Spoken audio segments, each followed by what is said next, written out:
Makinig muna. Kung kayo ay mananatili sa akin na nananatiling kaisa ko, at ang aking mga salita ay mananatili sa inyo, na inyong pinakikinggan, tinatanggap sa inyong mga puso at sinusunod sa inyong buhay, hingin ninyo ang anumang naisin ninyo at ito ay gagawin para sa inyo. Juan 15:7. Kapag pinakikinggan natin ang salita ni Jesus, ang ating mga naisin ay nagbabago upang umayon sa kanyang kalooban.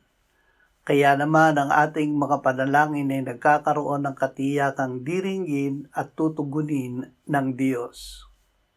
Panginoong Hesus, buksan mo ang aming pandinig upang tunay naming maunawaan ang iyong salita.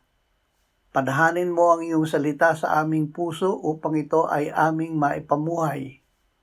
Hubugin mo ang aming isip at puso na manalangin ng tugma sa kalooban mo at ng Ama. Amen.